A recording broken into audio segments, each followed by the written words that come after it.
was in the classroom. He had to have his own separate teaching assistant with him to keep him in control. And then he just yelled something out in Chinese, and suddenly his teaching assistant and my teaching assistant are both looking at each other like this. And I look at the both of them, and I say, what happened? And my teaching assistant turns to me, gets in real close, and says, he said, "Teacher, I want to go out and smoke."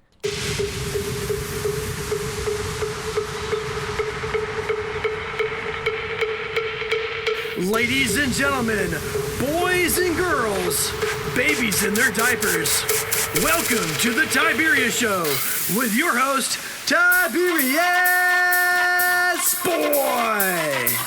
That's me, Tiberius. And welcome to the Tiberius Show today. And I'm your host, Tiberius Boy. And as always, we're looking at various jobs and how they affect the world around us. Today's guest is going to be very interesting. We're going to talk to an ESOL instructor. Do you have any idea what ESOL is? Well, I think I might. But you know what? Let's just talk to this guy and find out. Let me introduce our next guest. The one, the only, the amazing Brandon Berger. Man, it's the last name I'll never forget. I know, right? Kind of like mine. Okay, so you are listed as an ESOL instructor. So for listeners that have no idea, like me, what is ESOL? So ESOL stands for English for speakers of other languages. If you're familiar with, like in any country where English is the first language, it's usually used to be called ESL, or English as a second language. Or in countries where they don't speak English primarily, it's EFL, English as a foreign language. But English for speakers of other languages is not only more inclusive to both of those, but also indicative of English being not just a second language, but also a third or even a fourth language. So what got you interested in working in this field? I mean, did you always want to teach English? Not always. I originally was getting degrees in philosophy and teaching in general, but I really wanted to teach English just because it seemed like kind of the best way to get my foot in the door in teaching in general. Okay, so Brandon, do most ESOL teachers teach here in America, or do they go overseas? That's actually a really good question. A lot of times, especially younger teachers, they will want to do programs that are in other countries. Most commonly, companies like Disney or EF, Education First, which is the company I worked with many years ago. They will literally hire college students just out of college, or people who are looking to get experience teaching, get experience traveling to other countries, and they will just bring them over. They'll sponsor them for work visas and put them up and get them trained and get them teaching. Okay, so why is teaching English so important to your students? Well, my students as they are now, I'm currently teaching adults, but I've taught children as well. With teaching adults, one of the best things about them is that they really want to be there. When I first taught children, it was an after-school program, so the kids were mostly tired, and they were doing other extracurriculars after that. And they were all very just like, I don't want to be here. I'm so tired. But with adults, it's like they want to be there because they have a specific goal in mind. A lot of especially here in America, a lot of my students are immigrants from other countries. They're here on asylum status, or they're on work visas, temporary visas, all that kind of thing. And so their goals are primarily to find work and to get more involved and immersed in American culture. Okay, so what is the most common native language that you have to work with to start? That is actually going to depend on like what time that I've been teaching, because I've been teaching for about 13 years now. And when I first started, my first 5 years, I was actually teaching abroad in China. So obviously Chinese was the primary language to start with. When I came back here to start teaching, I ended up with a brief teaching job at Florida Tech in Melbourne, Florida. And most of the people there were from Saudi Arabia. And so their primary language was Arabic. When I came over here to Orlando, then it became a mix of Portuguese, Spanish, and Turkish, oddly enough. Oh, wow. But now, where I'm teaching currently, with community coordinated care for children, or 4C as it's called, most of my clients are Spanish speakers. I do have a steadily growing group of students from Haiti who speak Creole and French. Ah. So what are the biggest challenges ESOL students face when learning English? One of the biggest things is kind of breaking them out of the habits that they learned from when they were learning English, either as children or teenagers in their regular schooling. One of the biggest problems I have is breaking people out of pronunciation or bad grammar habits, especially pronunciation. Pronunciation is one of the most difficult things. I found very commonly, especially with like Spanish speakers. Spanish speakers have an issue with certain consonant pronunciations, like the pronunciation of the consonant Y. It's more of a Y sound. And then the consonant J is more of a J sound. The problem is they end up mixing the two up. So, for example, if we were to talk about Joe Boy, they would pronounce his name Yo Boy. Oh, that's interesting. Mm-hmm. So, do you teach in the classroom remotely? I did teach remotely during COVID, from I think March 2020 to August 2020. I felt very out of place with that. I've never enjoyed teaching remotely, simply because with adults, it's tricky. Because adults, they're usually going to want to be doing other things while they're on their lessons. So I've had experiences where, excuse me, where a student is on camera and they're lying down in bed, and I can clearly see that they're asleep. Or they're driving in their car, or they're shopping. Oh. And I'm shopping. Yeah, and I'm like, okay, can you answer this question for me? I'm sorry, teacher, I wasn't listening. I was paying for my groceries. I'm like, really? Really? And if they're asleep, do you pull out your phone and play an air horn noise? Oh, believe me, I would love to do that, but then everybody hears it, so then you have that issue of everybody has to deal with the problem that this one student has created. Then it makes sure that they talk to each other to make sure that he's not asleep. Exactly. So, do you have to fully know their native language in order to be able to teach ESOL? Oh, no, not at all. Really? Not at all. I came into a lot of my teaching jobs with almost zero understanding or comprehension of the native language of the people I was speaking to. Of course, when I was teaching in China, I did learn a bit of Chinese, but that was more for my own survival, as it were. Here, I don't need to really learn the language. Sometimes I will pick up a word here and there. Like, I've probably learned more Spanish in the last 4 years than I did in the last 12 years of regular school education when I was a kid. Huh. So what is one thing you think kids should know about working as an ESOL teacher? Well, one thing about working as an ESOL teacher is really the same as working as any teacher, is patience. Everyone needs to be patient. A student will work at their own time in their own pace. Like, I have students every day who, if it's a good day, their skill is really high and they can get through the material quickly and they ask good questions. Other times they sit like this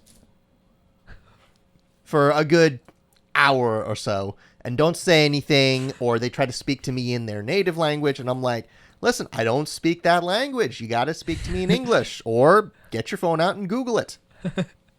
Like, that's what I tell people a lot. Google Translate is usually your best friend for translating single words. Sentences, you might want to try an OpenAI app like ChatGPT, but single words, Google Translate is the best. Now, here seems like a good time to take a quick commercial break. Let's hear a word from our sponsors. Okay. So you want to make an ad for your company, right? Yeah, Tiberius, you want to help me?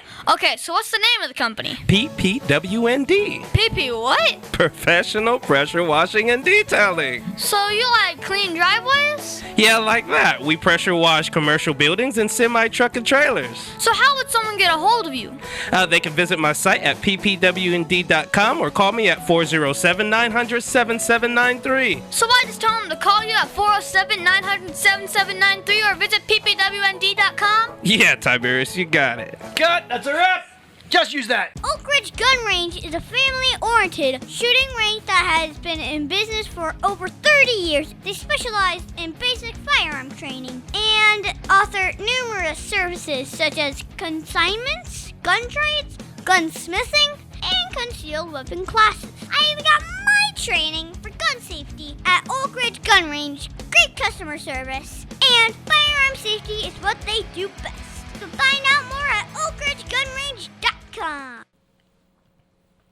And we're back here talking with Brandon Berger. Brandon currently works at a local high school, right? Technically, I don't work at a high school. I work for a community organization I mentioned earlier, the Community Coordinated Care for Children, or 4C. We have different locations all over Orlando. One of them just happens to be in the area that a high school is actually placed. And now the building itself is called the Neighborhood Center for Families, NCF. We provide a lot of free services for anyone in the community or anyone in Orange County, from help finding a job to regular nurse visits for children located in the Orange County School District, to, of course, free English classes like I do. So Brandon, what is the hardest part about working as an ESOL teacher? One of the hardest parts, honestly, a big part of it is developing what's the next lesson. You have, for me, I have a situation where I have a lesson pre-planned, and then a student might be, but teacher, I have a question about this thing that is not in part of the lesson. And I'm like, well, you know what? That's a good question. Let's talk about it. And then we'll go off on a tangent for 2 hours, and I'll say we'll continue the lesson tomorrow, but then they're like, teacher, I have a follow-up question. I'm like, you know what? Let's just expand on that. And then a whole week goes by about this tangent that we discussed. That's funny. So what type of skills should a kid learn in order to be a good ESOL teacher? One of the biggest skills is going to be public speaking. You need to be comfortable standing up and talking in front of a group of people, even if it's just 2 people or 10 or even 100. The key is being able to speak in front of people. That's really one of the biggest things. The other big thing is being able to multitask, being able to write something up on the board and then turn around and be like, so this, and this. Can anyone tell me that? So if you can make a part of your job easier, what would you change? Definitely getting the curriculum the way I want it, the way I kind of want it. It's great. Like for me in my current teaching job, I have full control over the curriculum. However, it'd be nice if there was something preset that someone would be like, okay, teach them this. And I'm like, okay. So what's the most rewarding part about your job? Definitely when a student doesn't come back. Like right now, all of my students are basically come and go as often as you want. But when a student stops coming, that usually tells me one of 2 things. Either they've found a job or they've relocated somewhere else and is still currently using their language. And usually I get an email or a text message from them saying, hey, I found a job. It changed my hours have changed, so I can't come to class anymore, but thank you. And I'm like, you know what? That's what I wanted. I wanted them to improve their English and do that. So why would a kid in school right now think about growing up and becoming an ESOL instructor? Well, one of the secondary reasons would definitely be the ability to travel. Like I said, there are a lot of private companies and organizations that will actively take a person from here and then just put them in another country to teach English. Okay. And of course, the primary part of that is we need teachers. Everybody needs teachers. Nothing has ever gotten done. No professional has ever become a professional without someone telling them how to do whatever it is they're doing. So what is the craziest thing that you've had to deal with in your career? Oh, gee. You know what? I had a story exactly prepared for this. It was my first year teaching. I was in China. I was teaching children at the time. And the company I was with, I had a class with all 4-year-old children. One of them could not be in the room half the time because he was terrified of being without his dad or without his mom. So he would be in the hallway screaming, his dad holding him, looking in the window of the door to see the rest of the class doing it. The other half of the time, he would be an absolute disruption. I think at one point he bit 2 teaching assistants. Another time he threw his backpack across the room. Didn't hit anybody, thankfully.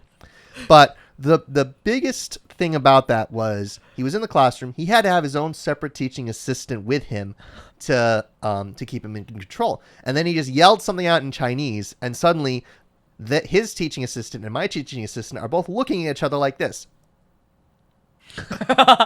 And I look at the both of them, and I say, what happened? And my teaching assistant turns to me, gets in real close, and says, he said, "Teacher, I want to go out and smoke." And now all 3 of us are just looking at each other like, Now, to be fair, that was the only time I ever heard something like that from a 4-year-old.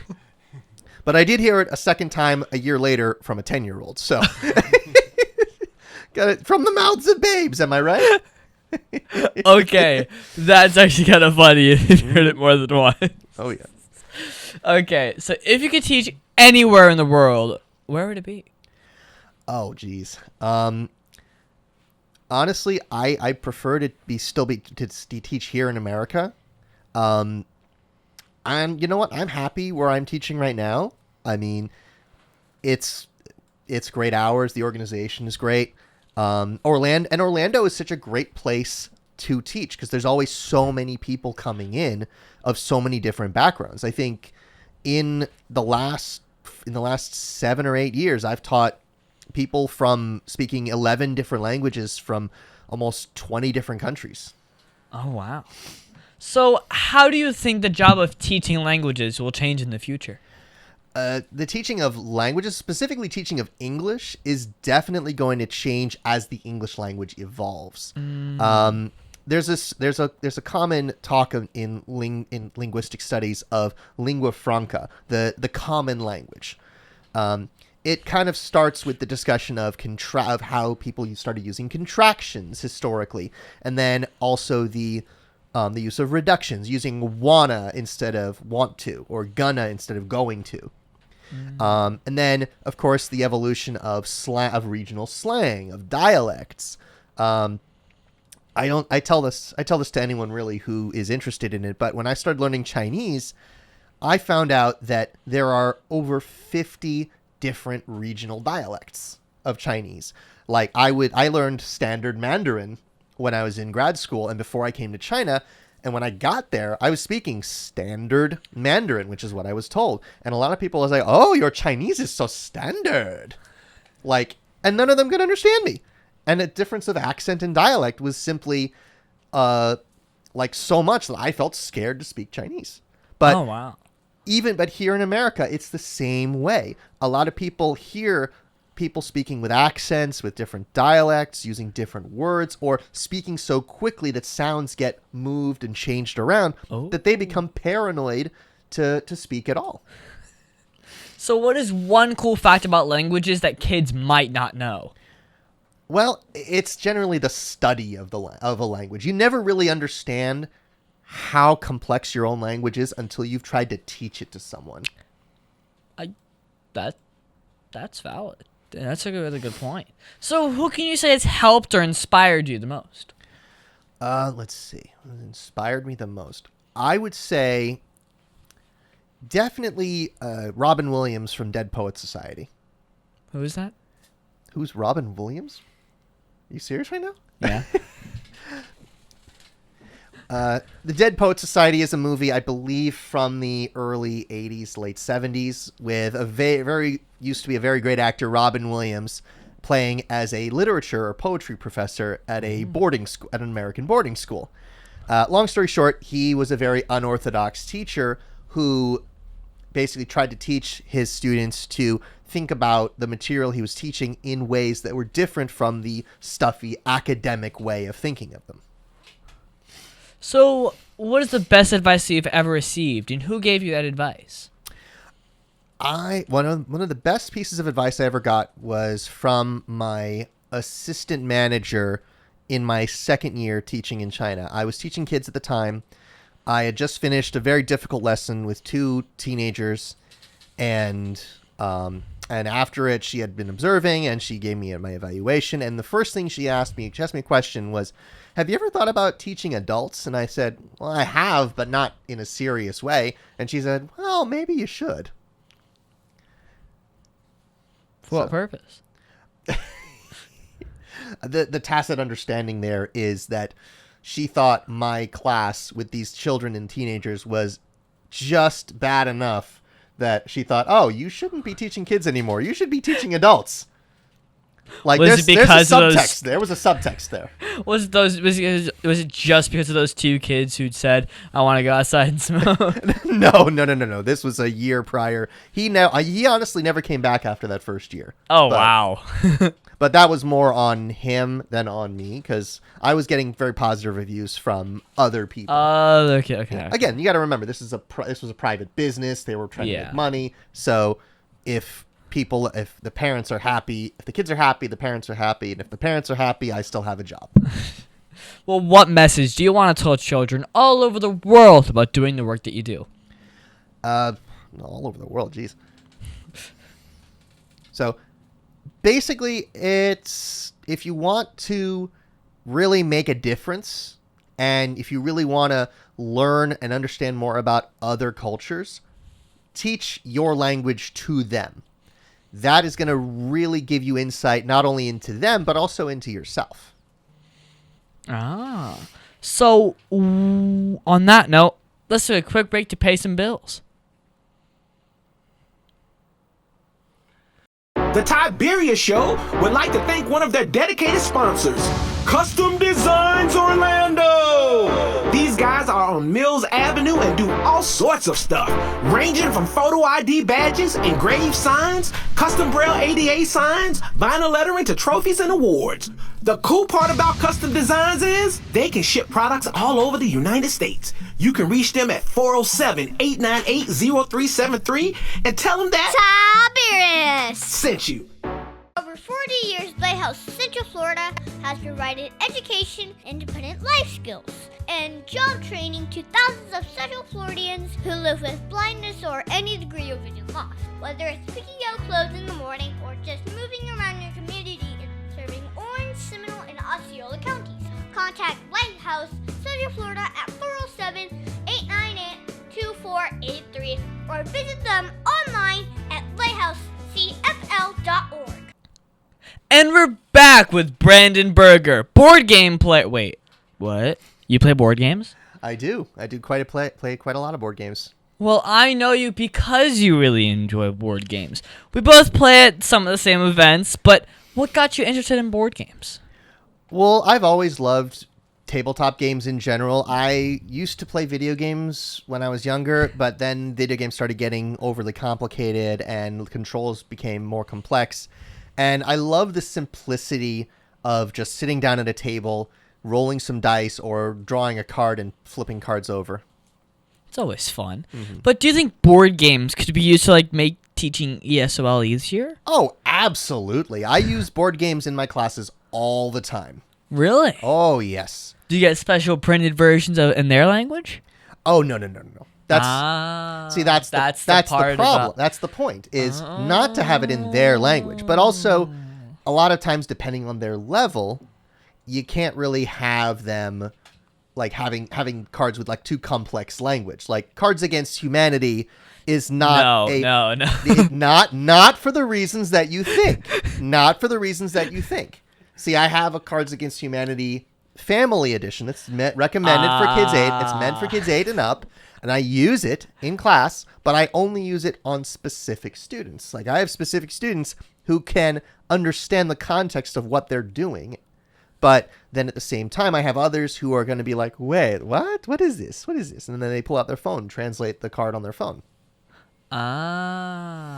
So, Brandon, what was that one thing that happened in your career that you did not expect? Ooh, that it did not. COVID. COVID was the one thing I did not expect.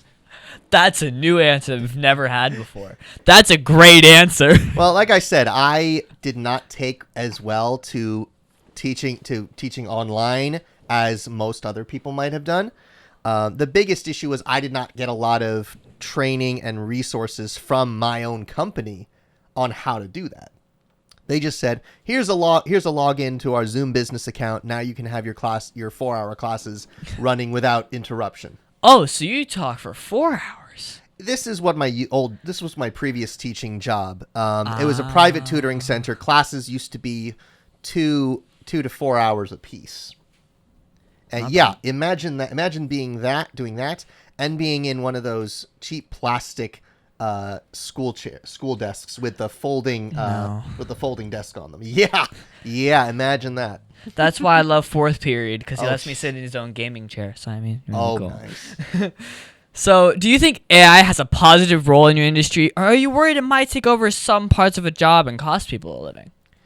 See, I think AI is going to be a very useful tool for learning, especially for learning, because I tell my students all the time, use AI if you want to get more information about something, or if you want to simplify something.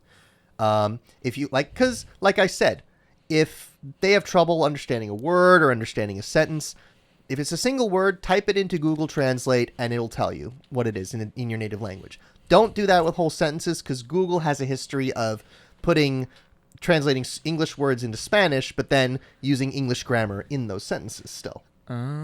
So, like for me, if I need to translate something into Spanish, French, Creole, or Arabic, Arabic or Chinese, which is the current student body I have now, I will go into like ChatGPT and just type in what I want to say, and then I'll type it in, and then I'll say translate it into these languages, and then I'll just copy paste, easy breezy. Well, if you could go back in time and give your 14-year-old self advice, what would it be? Oh god, my 14-year-old self. Oh boy, I don't even want to think about that. Honestly, if I could speak to my 14-year-old self, I would definitely say, hey, don't be afraid to speak up. Lots of people make dumber decisions for worse reasons. Well, what was the biggest mistake that you've ever made, and how did it change you as a person? Oh, jeez. Well, the biggest mistake. Honestly, I don't really have a mistake that I could really say on camera to be the biggest mistake. Wow. I mean, to be fair, yes, I have made a lot of mistakes in my life, but as Oscar Wilde said, experience is the name we give our failures. So, really, I would not be the person I am today if not for the fact that I have made all the mistakes I've made. That's what I tell my students all the time. You should never be afraid to be wrong, or never be afraid to make a mistake. Because if you're constantly afraid to make a mistake, you'll never do anything. Yeah. So, what do you do for fun when you're not working? Oh, I wear a lot of hats in terms of fun. As I mentioned, I play a lot of board games and card games. I try to get the odd Dungeons and Dragons game in when I can. Most of the time, before work and after work, it's just me and my son Sebastian. He's 8 years old now, and he really kind of entertains himself most of the time. Recently, I've gotten him into an online card game called Hearthstone. It was very popular years ago, and now it's kind of gaining traction again. Yeah. And he never wants to play by himself. He always wants to play with me or against people online, and he wants me to spectate, to watch him while he's doing it. Smart. Oh, yeah. That's really smart, because then you can help clarify some things. Exactly. And it also helps him understand more. And it gets him in a high strategy mood. Okay, look, I know this kid. This kid's really smart. I only met him today, but I can just tell. He's really smart. Oh, yeah. Okay. Now, can you tell me that one story? Remember, this is a kid's show. But that one story, that you're not supposed to tell me about. Come on. You can tell me. Oh, jeez. Okay. Oh, jeez. What was it? I guess it probably was... Okay, so... For years, I have usually been put in charge of Halloween parties at my office. Ooh. Halloween is like my favorite holiday. My son was born on the 29th of October, and he's always been a Halloween baby. I think it was 1 year. It was my second year teaching adults in China. I was in charge of both decorating and kind of leading the activities for the Halloween party. And so my boss told me, okay, we have an unlimited budget for decorating this party. What do you need? And I'm like, I don't know. Just get creepy stuff, get scary stuff. And they're like, okay. And so they had a bunch of like fake prosthetic hands and feet and cobwebs and just all sorts of stuff everywhere. And I was like, okay, put more cobwebs on that window over there. Hey, make sure people can see that foot, but it's not clearly visible, or stuff like that. And then I had to kind of open the party for everybody. And so I tried to tell a scary story in English. And I love telling scary stories. And I love telling scary stories because I tend to tell unorthodox scary stories. And I was trying to do it, and I had my voices, and I was in costume, and I did all of this. But then, and it just kind of fell really flat because a lot of the students who showed up did not understand what I was saying. And I'm just kind of lying there as I've completed, like I'm kind of like in this crouched position, and I'm lying there just waiting for someone to be like, yay, hey, or start clapping or applauding. And nothing. Just dead silence for all of 15 seconds. And I'm just like, okay, enjoy. Well, is there anything else you think my listeners should know about you and what you do? Well, definitely, I would say learning more about being an English teacher, about the programs that are available. As like I said, a lot of companies are willing to take people out of the country and to other places to do teaching programs, and they'll put you up in an apartment, they'll pay you, they'll do all these sorts of things. Well, do you have a Facebook or a website for my listeners who want to follow you? I have you can actually just look me up on Facebook. I don't really update it regularly. But I'm not really big on social media. I do have TikTok. I have a TikTok channel that I do have. It's called, I think it's searching at Tai Chi Viking. Tai Chi spelled Taiji. Well, what is that one question that you think I forgot to ask you? Oh, gee, I don't know. You think you were pretty thorough, actually. Sweet. Well, thank you, Brandon, for being a special guest. Can you stick around for Math Corners? You know what? I think I can. Sweet. Aw, Dad, my computer's slow again and I can't play my games. Call your computer solutions today, and we will scan for viruses and clean that computer up remotely and make it fast again. Our phone number is 407-826-0810. Thanks, Dad. My computer's fast again. Now I can do my homework. Thanks for calling your computer solutions at 407-826-0810.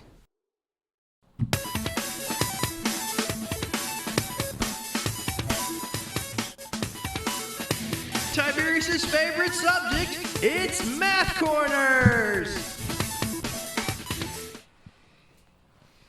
And now it's time for Math Corners. Thank you so much, Brandon, for your help with Math Corners. Today, we have a lot of multi-step word problems that we're going to solve today. And we're going to talk about grading ESOL quizzes. So, you might know about this one. Yeah, we'll see.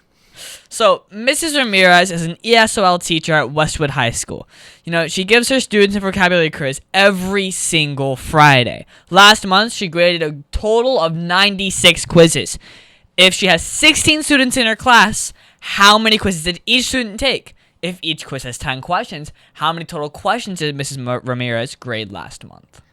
Okay, so she graded 96 quizzes, and she had 16 students in her class.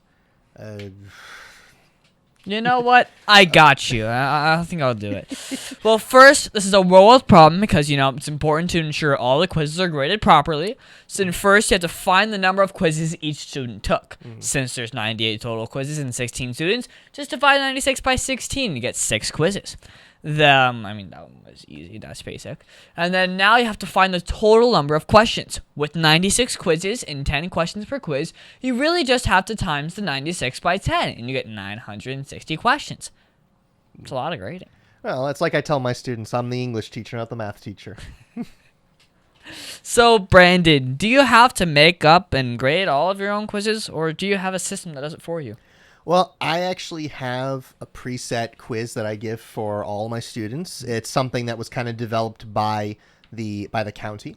Unfortunately, I have to grade everything by hand because there's no Scantron for it, and there's no it's not on a computer. Everything's done on paper. Okay. Well, my teacher said that I would use math every day. How do you use math with your work? I mean, the biggest way I use math in my work is when I'm making copies. Because I like to print double-sided, so I have to kind of calculate, okay, if I am printing if I have a 10-page document and I want to print it double-sided, it's going to come out as 5 pieces of paper. Oh, okay. Yeah. Well, Also, if I'm playing a game with them, like, do I get to use everybody individually, or do I have to divide them into teams kind of things? Oh, that's actually a really smart idea. Yeah, try playing Uno with 10 individual players. It doesn't work too well. No, not really. Well, thank you so much, Brandon, for your help with Math Corners.